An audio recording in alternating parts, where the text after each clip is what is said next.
Hello everyone, আসসালামু আলাইকুম সবাইকে। ইংলিশ ফার্স্ট পেপারে যেই টপিকটা নিয়ে তোমাদের মধ্যে সবচাইতে বেশি প্রবলেম সেটা হচ্ছে পোয়েম পড়লেও বুঝি না, এখান থেকে কীভাবে কোয়েশ্চেন অ্যান্সার করবো, অনেক কোয়েশ্চেন তোমাদের মধ্যে। তাই আমরা চিন্তা করেছি রমাদান উপলক্ষে এসিএস ফিউচার স্কুলের ইংলিশ ডিপার্টমেন্টের পক্ষ থেকে পোয়েমের উপরে বেশ কিছু ক্লাস তোমাদের জন্য গিফট হিসেবে থাকবে। তবে এই পুরো বিষয়টা আসলে ডিপেন্ড করছে তোমাদের উপর। তোমাদের কাছে যদি ক্লাসগুলো বেনিফিশিয়াল হয়ে থাকে, তোমাদের রেসপন্সের উপর ডিপেন্ড করেই আমরা এই সিরিজটা কন্টিনিউ করতে পারবো।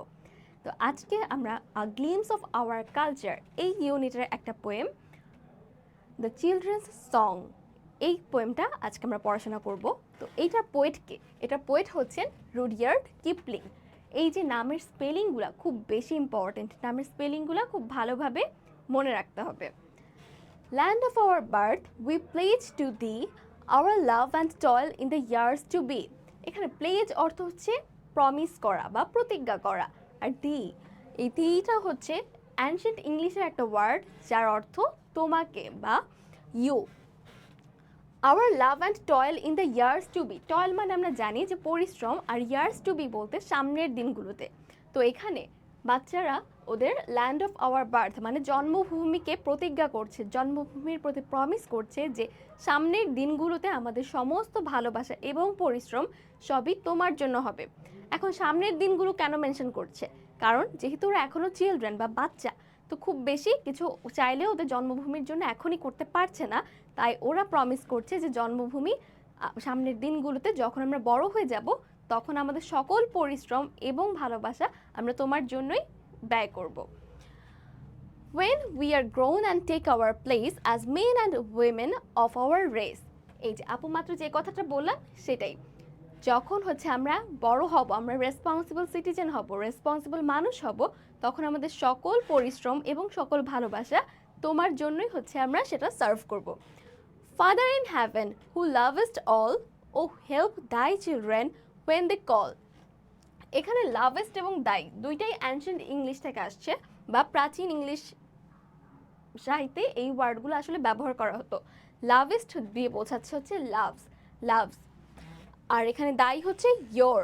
তবে এই ইয়োরটা দিয়ে আসলে কাকে বোঝানো হচ্ছে? জন্মভূমিকে না, এই ইয়োরটা কিন্তু সৃষ্টিকর্তাকে বোঝানো হচ্ছে। দেখো, father in heaven who lovest all O help thy children when they call.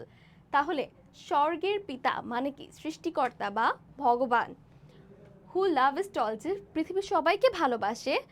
তুমি যখন তোমার বাচ্চারা তোমাকে ডাকবে, যখন তোমার বাচ্চারা তোমার কাছে হেল্প চাইবে, তখন তুমি সাড়া দিও, তাদেরকে হেল্প করো। That they may build from age to age an undefiled heritage, যেন তারা এমন একটা ঐতিহ্য তৈরি করতে পারে, এমন একটা বিশুদ্ধ এনভায়রনমেন্ট তৈরি করতে পারে যেটা পরবর্তী প্রজন্মকেও সেটা পাস অন করতে পারে। এখানে আনডিফাইলড হচ্ছে বিশুদ্ধ বা পিওর, আর হেরিটেজ বলতে আমরা সবাই জানি ঐতিহ্য, ঠিক আছে। যে আর এজ টু এজ বলতে কি? এজ টু এজ মানে হচ্ছে একটা জেনারেশন থেকে আরেকটা জেনারেশনে। Okay, teach us to bear the yoke in youth with steadfastness and careful truth. Yoke বলতে আসলে রেসপন্সিবিলিটিকে বোঝাচ্ছে, যদিও ইয়কের আক্ষরিক অর্থটা হচ্ছে জোয়াল, যেটা হচ্ছে ওই যে গরুর কাঁধে করে হচ্ছে যে লাঙল চাষ করে না, তখন দেখা যায়। তবে এইখানে ইয়োক ইন ইউথ মানে হচ্ছে রেসপন্সিবিলিটিস, ঠিক আছে। এখানে ইয়োকটা আসলে রেসপন্সিবিলিটি অর্থে বা দায়িত্ববোধ অর্থে ব্যবহার করা হচ্ছে। তো বাচ্চার সৃষ্টিকর্তার কাছে প্রার্থনা করছে যে teach us to bear the ইয়োক in youth, আমরা যেন ইউথ থেকে, আমরা যেন ইয়াং এজ থেকেই হচ্ছে আমাদের রেসপন্সিবিলিটিটা ফুলফিল করতে পারি, আমাদের দায়িত্ব যেন আমরা সম্পন্ন করতে পারি। With steadfastness and careful truth, এই দায়িত্বটা যাতে দৃঢ়তার সাথে এবং সততার সাথে হচ্ছে আমরা সেই দায়িত্বটা সম্পূর্ণ করতে পারি। এখন স্টিডফাস্টনেস হচ্ছে দৃঢ়তা বা সংকল্প, অর্থাৎ কোনো কিছু নিয়ে ডিটারমাইন্ড থাকা। যেমন তোমার যে কোনো কিছু নিয়ে হচ্ছে তুমি যে ডিসিশনটা নিয়েছো, যে কাজটা করছো, সেটার উপরেই স্টিক টু থাকা, ঠিক আছে।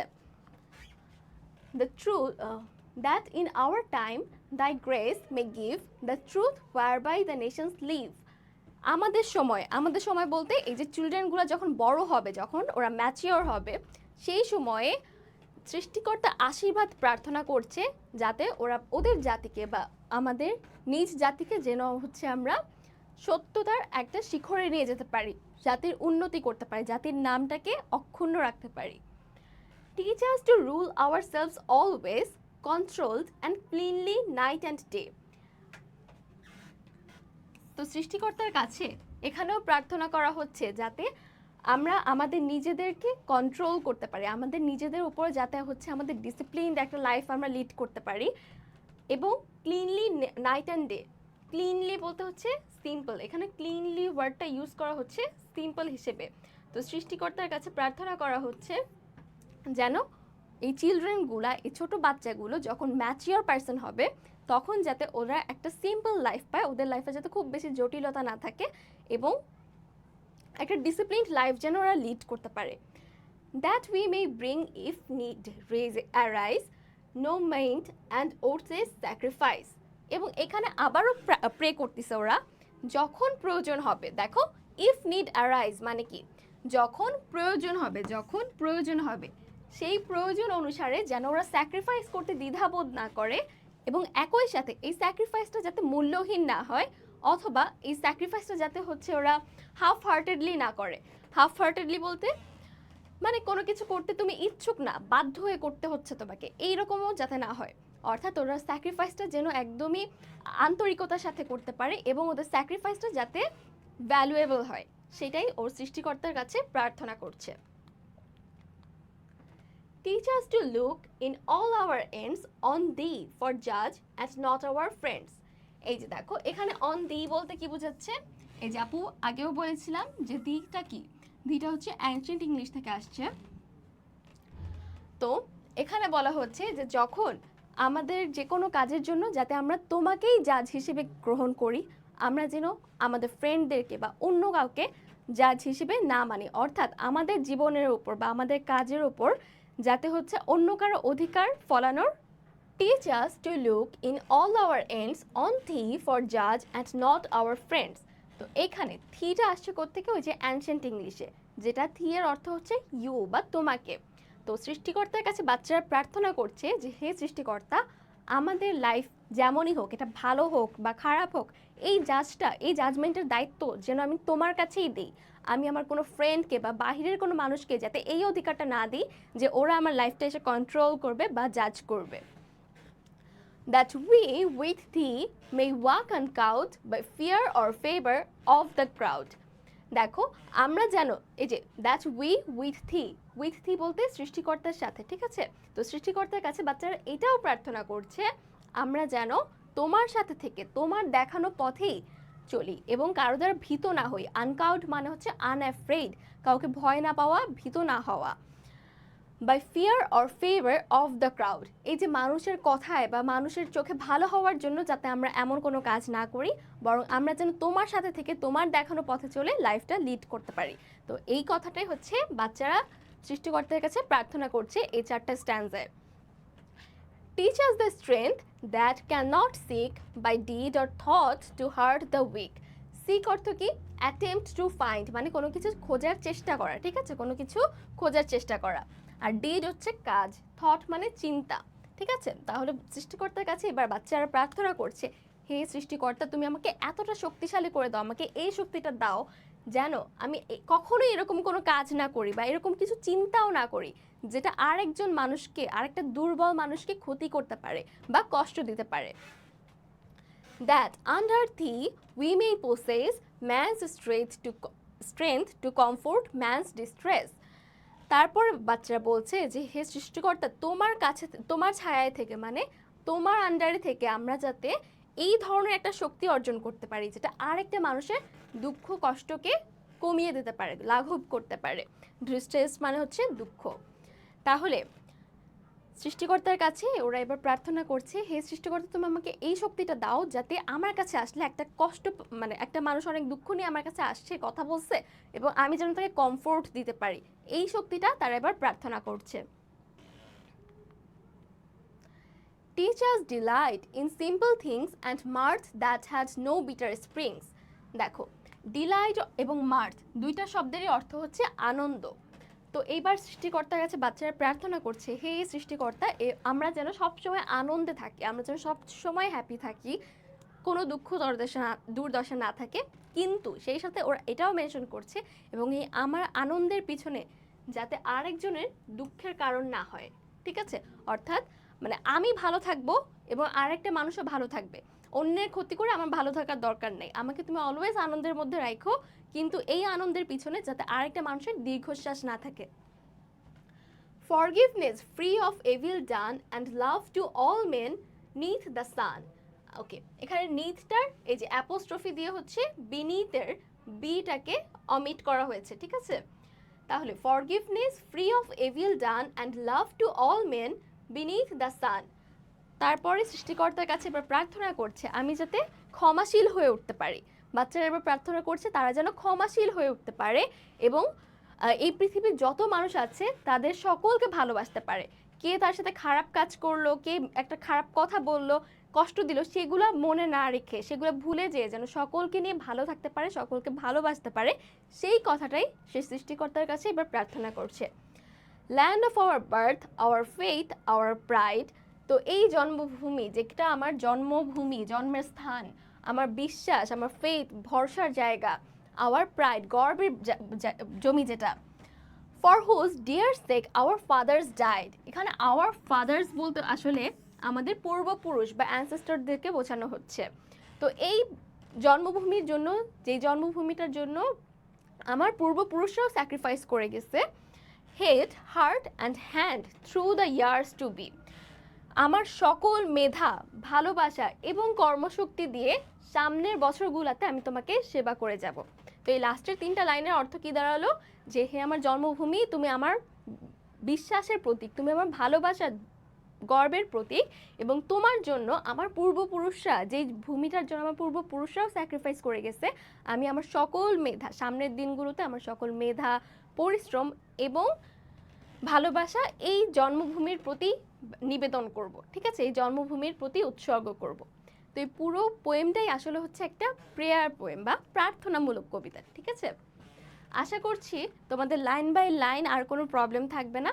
এবং এইবার দেখব হচ্ছে আমরা এই পুরো পোয়েমটা তো বুঝলাম লাইন বাই লাইন, কিন্তু পোয়েমের থিমগুলো আসলে কি।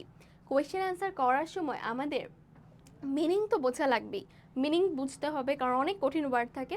তবে তার চাইতেও বেশি ইম্পর্ট্যান্ট হচ্ছে থিমগুলো ফাইন্ড আউট করা, ঠিক আছে? একটা পোয়েমের মধ্যে থিমগুলো কি আছে সেইগুলো থেকে কিন্তু কোয়েশ্চেনটা বেশি হয়। যেমন আমাদের এই পোয়েমটার মধ্যে আছে patriotism, duty and responsibility. Patriotism মানে কি? দেশপ্রেম। The poem expresses deep love and devotion. Devotion বলতে উৎসর্গ করা, ঠিক আছে? টু দ্য মাদারল্যান্ড, এই যে জন্মভূমির প্রতি যে গভীর ভালোবাসা এবং একটা ত্যাগ করার ফিলিংস, সেটা হচ্ছে, সেই ডিভোশনটা হচ্ছে এই কবিতার মূল ভাব। ডিউটি অ্যান্ড রেসপন্সিবিলিটি, দেখো এই বাচ্চাগুলোর মধ্যে কিন্তু এই সেন্সটা আছে যে আমি এই কান্ট্রির প্রতি আমার দায়বদ্ধতা আছে। কি কি দায়বদ্ধতা আছে? সেই জন্য হচ্ছে সেগুলো যাতে সে ফুলফিল করতে পারে, তাই সে সৃষ্টিকর্তার কাছে এত কিছু প্রার্থনা করছে। The children acknowledge their future responsibilities. এই যে acknowledge মানে এই যে তাদের মধ্যে সেই সেন্সটা আছে যে আমার এই জন্মভূমির প্রতি কিছু রেসপন্সিবিলিটি আছে। ওকে, towards their nation. Divine guidance. The poem emphasizes seeking God's help. দেখো, in building a better future. তো একই সাথে আমরা পোয়েমটা যখন পড়ছি তখন দেখছি যে সৃষ্টিকর্তার কাছে প্রার্থনা করছে যাতে ও শক্তি পায় অন্যের দুঃখ কষ্ট দূর করার। তো এই সমস্ত কিছু ডিভাইন গাইডেন্স, অর্থাৎ সৃষ্টিকর্তার দেখানো পথ, সে সৃষ্টিকর্তার নির্দেশনা আকাঙ্ক্ষা করতেছে, সেটা চাচ্ছে যেন সে এই জাতির জন্য একটা বেটার ফিউচার গড়ে তুলতে পারে। অর্থাৎ তারা যারা চিলড্রেন আছে, ওরা যখন বড় হবে, ফিউচারে যখন ওরা ন্যাশনের বড় বড় পজিশনে যাবে, তখন যাতে ওরা এই জাতিটাকে একদম বিশ্বের দরবারে তুলে ধরতে পারে, সেইটার জন্য ওরা গাইডেন্স চাচ্ছে সৃষ্টিকর্তার কাছে। একই সাথে আছে moral values and unity and Brotherhood. The poem highlights the importance of honesty, truthfulness, self control and compassion. দেখো, আমরা পোয়েমটা যখন পড়েছি তখন দেখেছিলাম যে কবি মানে চিলড্রেন সৃষ্টিকর্তার কাছে ডিসিপ্লিনড লাইফ চাচ্ছে, তারপর অন্যের কষ্ট দূর করার একটা আকাঙ্ক্ষা করতেছে, তারপরে তার মধ্যে অনেস্টি ছিল, তার সততা ছিল। তো এই সমস্ত কোয়ালিটিগুলা মোরাল ভ্যালুর আন্ডারে যাচ্ছে। একই সাথে আছে unity and Brotherhood. The poem promotes love and respect for all human beings. Last লাইনে আমরা পেয়েছি যে যত যাই হয়ে যাক, যে আমার সাথে যা কিছু খারাপ করুক ভালো করুক, এই পুরো পৃথিবীতে যারা আছে, যত মানুষ আছে, আমি যেন সকলকে ভালোবাসতে পারি, সবাইকে নিয়ে ভালো থাকতে পারি, এই আকাঙ্ক্ষাটা তারা করেছিল। সো স্টুডেন্টস, আশা করছি যে এই পোয়েমটা নিয়ে তোমাদের সকল কনফিউশন ক্লিয়ার হয়ে গিয়েছে। এবং এখন তোমরা চেষ্টা করবা, বেশ কিছু কোয়েশ্চেন দেওয়া আছে, স্যাম্পল অ্যান্সারও দেওয়া আছে, চেষ্টা করবা যে পোয়েমটা নিজে পড়ে একটা নোট তৈরি করে এই কোয়েশ্চেনগুলো নিজে অ্যান্সার করার জন্য। আর তোমাদের কাছে ক্লাসটা কেমন লাগলো অবশ্যই জানিও। এবং সেই সাথে তোমরা যদি চাও যে আমরা পরবর্তী পোয়েমগুলো ওইভাবে ক্লাস আকারে দিই, তাহলে অবশ্যই তোমাদেরকে রেসপন্স করতে হবে এবং জানাতে হবে যে তোমাদের কাছে আসলে ক্লাসটুকু কতটুকু বেনিফিশিয়াল হলো বা কি কি অ্যাড করলে তোমরা আরও বেশি উপকৃত হবা। সবার জন্য অনেক অনেক শুভকামনা। আল্লাহ হাফেজ।